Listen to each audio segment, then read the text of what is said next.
OpenAI new model O1 is different than its previous series of models.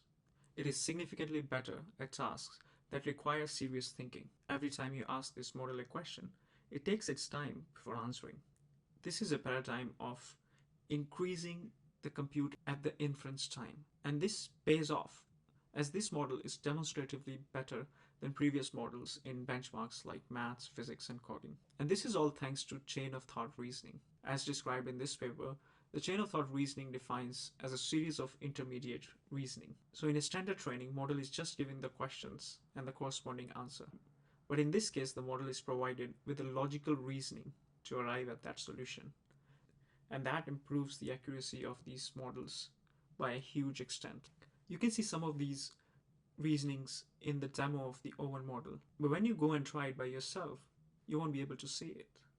Why is that? That's because OpenAI has decided to keep this chain of thought reasoning hidden from the users. Why would they decide to do that?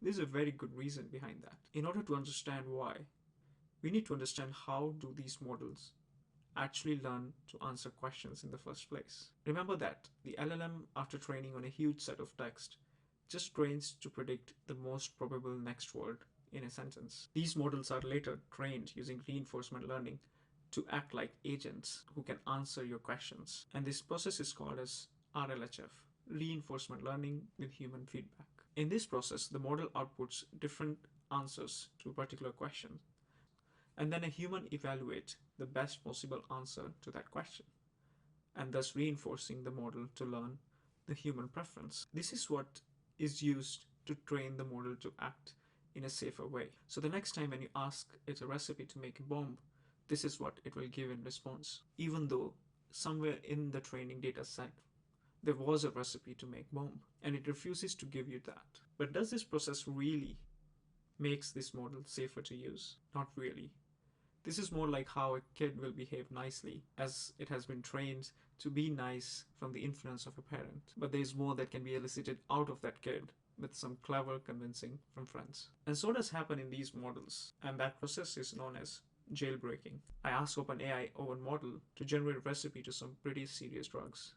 Initially, it simply denied, but eventually it caved in and agreed to help me create fentanyl at home, giving me step-by-step process. But this process is not that easy.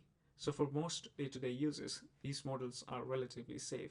But since these models have been trained as per the human preferences, they usually output results that they think will make humans happy. And there comes the incentive to lie. And that makes it very difficult to detect any level of deception that might be present in these models. So by deciding to hide the reasoning steps from users, OpenAI can basically allow the models to be unhinged and be their true self, and at the same time enabling OpenAI researchers to look inside the models to check on these reasoning steps from time to time, especially giving OpenAI researchers an access to its reasoning and in a way to know what's going on in their mind when they are not forced to be nice to us.